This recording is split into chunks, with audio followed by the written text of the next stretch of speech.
Yan, so dito kami ngayon sa loob ng bayan ata ng Paite. So hindi passable dun sa mismong highway, gawa ng baha, medyo mataas. Yan, so dito kami pinadaan. So ayun nga, kung mapapadaan kayo dun ng tag-ulanan, talagang binabaha doon. Yan, so ayan, may signage naman doon sa highway mismo sa may tulay kung galing kayo ng Pagsanhan na flooded nga yung kalsada, tapos may arrow naman kung saan papunta yung ikot o yung other way. Kaso nga lang ito sa loob, wala masyadong nakikita mga signage.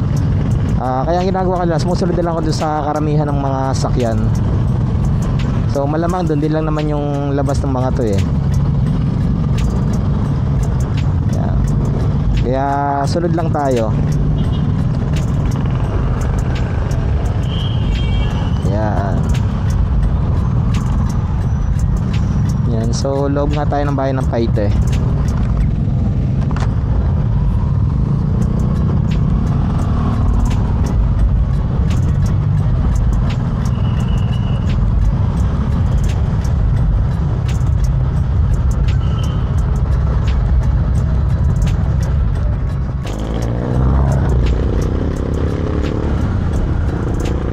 So ayan, update lang. Tumagos na tayo ng Pakil Laguna from Paite. Yan, so dito na yung labas natin.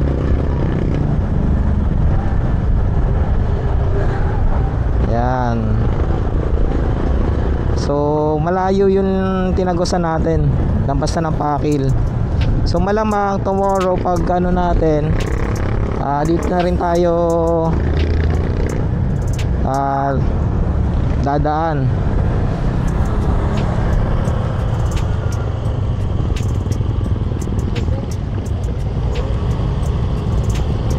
Yeah, so may konti-konti pang baha dito, pero kung dito nga nagbaha ay malamang nga medyo malalim yung anong yun, yung baha sa may parte ng Paite.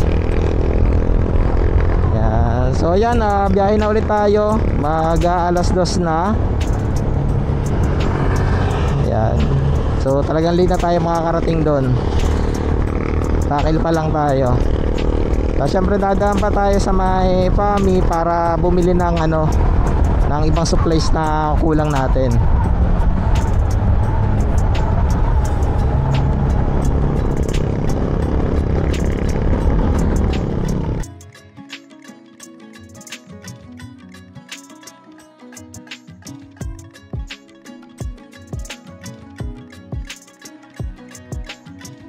Ayun. So ayan, hindi passable dito sa may Paite. Yep. Dito raw ang daan. Ayan. So para nung papunta natin, iba naman yung dinaanan natin noon.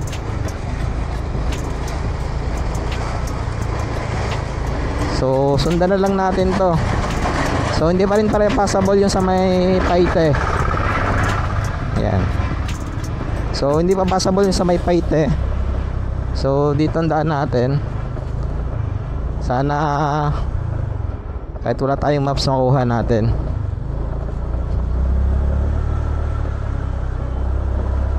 Yan. So sa loob ulit tayo dadaan. Yan. I think ito nga yun.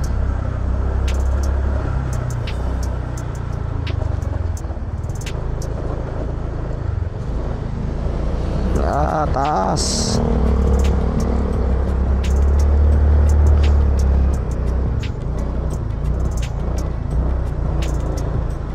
So sana tama dinaanan natin.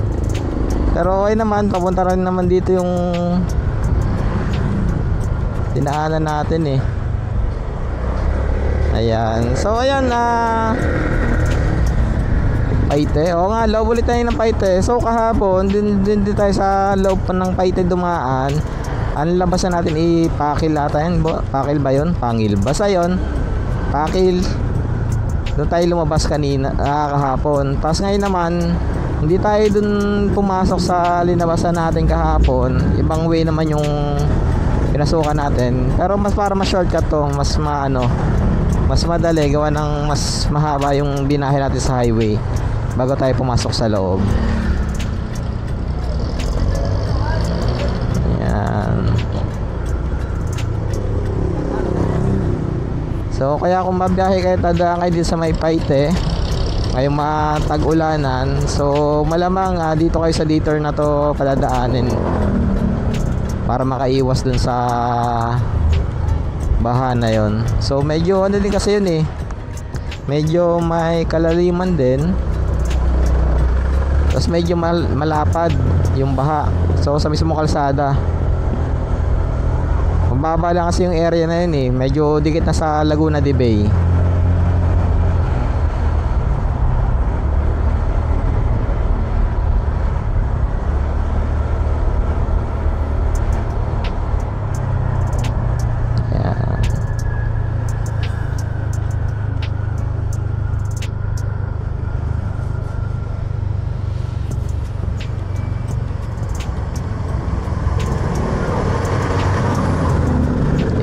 So dito magta-traffic sa loob.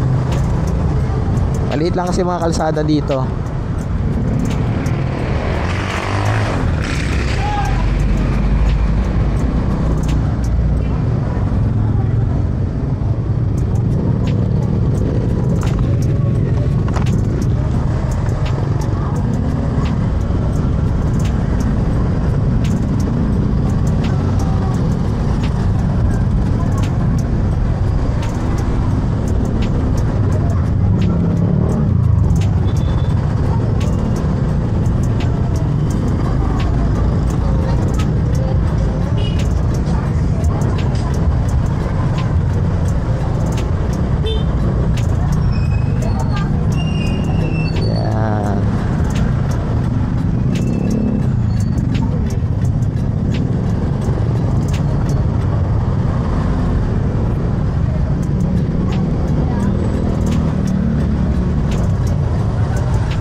Ba yun? Dito na ba tayo? Dito na nga ano. Ayan. So sumunod na lang tayo sa ano, flow ng traffic. Di natin alam eh. Mukhang dito naman yun.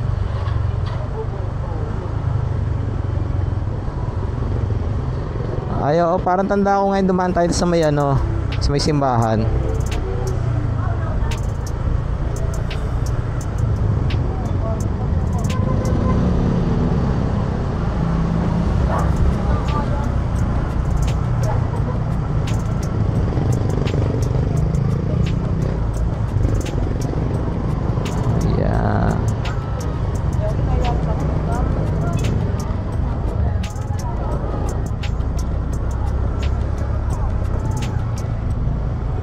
Okay, yan. So nakagala pa tayo sa ano, loob ng Paite.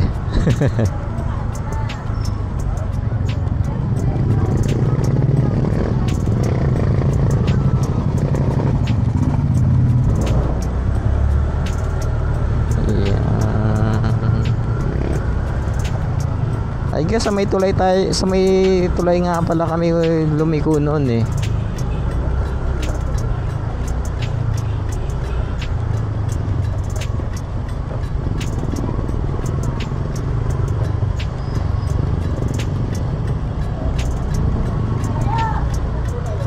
Ayun, so ito nga yun.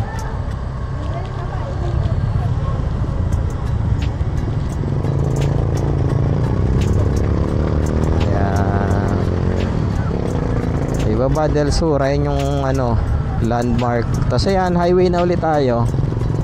Yan, so dito tayo pumasok. Ayan, dito yung detour natin kahapon. Yan, so balik na ulit tayo sa highway. Yan, so ayun yung daan, bypass detour road para dun sa baha.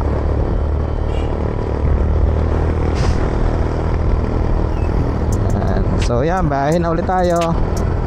Going home na sa San Pablo City, sa Laguna.